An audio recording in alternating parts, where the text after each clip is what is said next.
Hello, this is our book discussion group 2. This is Matthew Harvey, This is Jackson Spencer.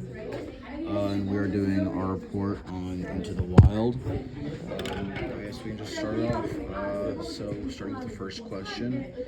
Each of these characters endure several physical hardships, some chosen, some not, in their quest to reclaim their sense of self. Choose one of these and discuss how you believe it contributed to the transformation or growth. Yeah, so right off the bat, basically the entire book is kind of based around this question because Chris McCandless he goes into the wild to try to find a new sense of himself because I don't think he felt very welcome with his family, and basically every story that's been told in the book so far said that McCandless was reckless on his journey. So yeah.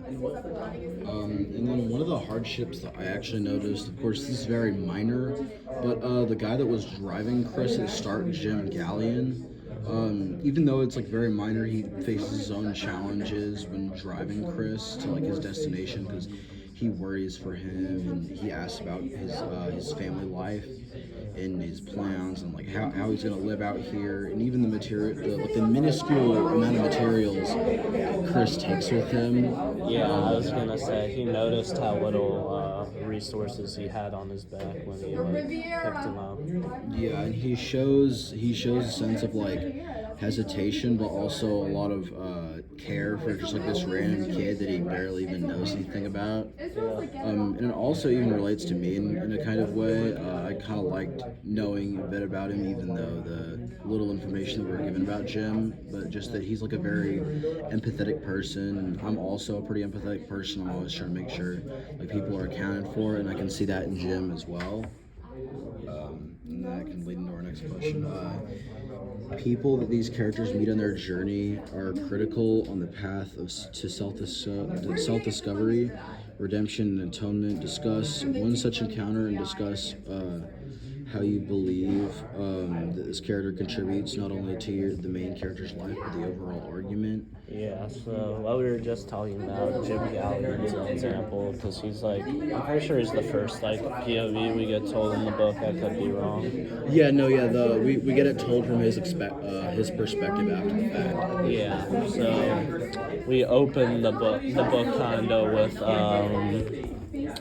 Gallion picking up Chris/Alex. I think Chris said he was Alex at that point in the story. Yeah, his alibi is Alex Supertramp. Yeah. And then yeah, that's all right. And so one important character that Chris meets on his journey was a really old guy that he met in Calton City.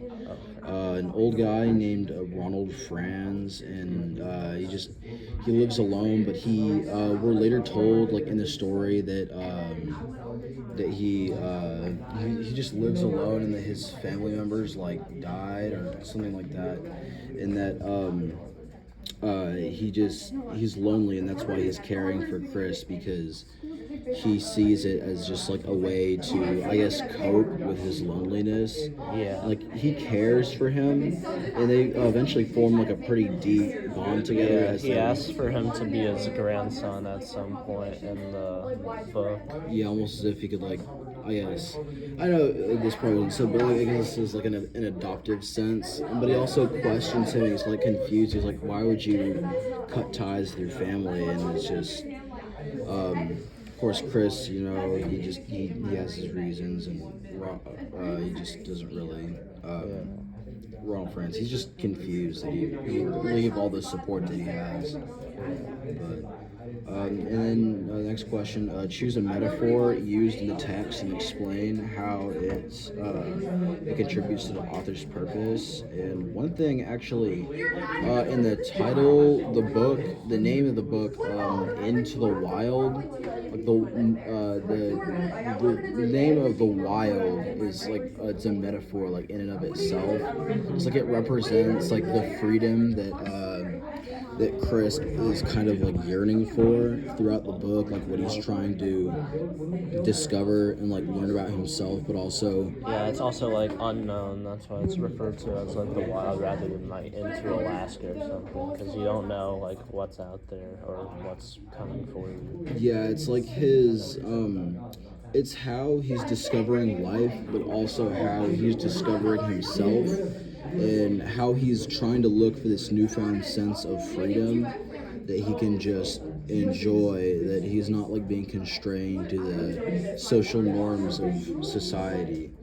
And that's even explained like at the start of the book. He's just like it talks about how he's like a minimalist, and he doesn't like he just doesn't like the social constraints of the bind, how society like binds people down. He just wants to find a way to escape, and that is through the wild, like going out into the wild. Yeah. And next question: all these books involve perspectives of both parents and children, husbands and wives, or best friends.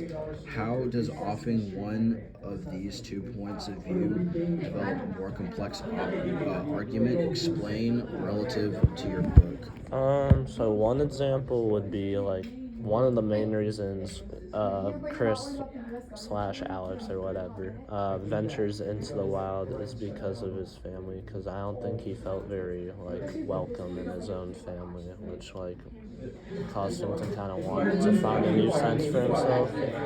Because after the Sahara Desert incident, Mojave Desert incident, I think like his family kind of ridiculed him more. So yeah, there's that.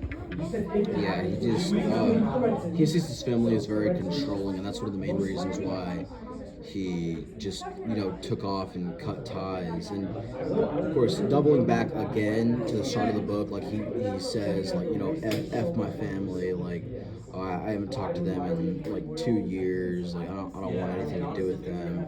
And also just through this having different points of view, we're able to develop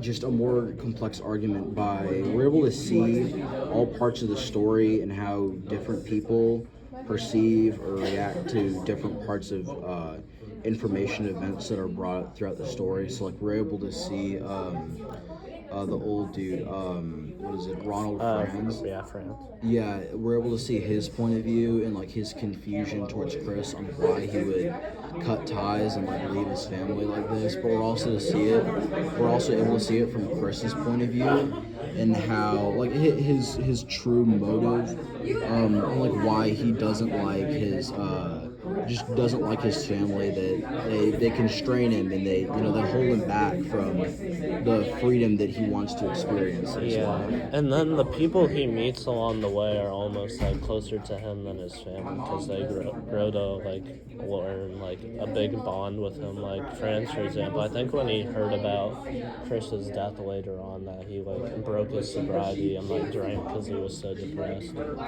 Yeah, and then what's an experience in your own life that resonates with something that you have read? And how does making this connection, even if it's only one line of text, invest in the character's outcome and increase pathos response? And I tend to relate a lot with Chris's sense of rebelliousness and his rejection from modern society. I really hate being confined to like quotas and the expectations of other people, and also like beliefs that certain people may have that like you just with like racism and like homophobia and stuff like that certain groups of people might have beliefs towards, just because I've seen that a lot in my life of people being homophobic and racist. And I just want to like find a way to escape that and just like find a way to live my life without being judged by society. I can just do what I want and do what I want. Other people shouldn't like write the way that you're story goes, like your life. Like, you should be able to make your own choices, and you shouldn't really pay attention to what other people say or care about you. Yeah, and Chris also tends to display that because, again, he is like a minimalist, and he doesn't like the government, he doesn't like social norms, and he even doesn't like his family because they just limit him from what he wants to do. Yep.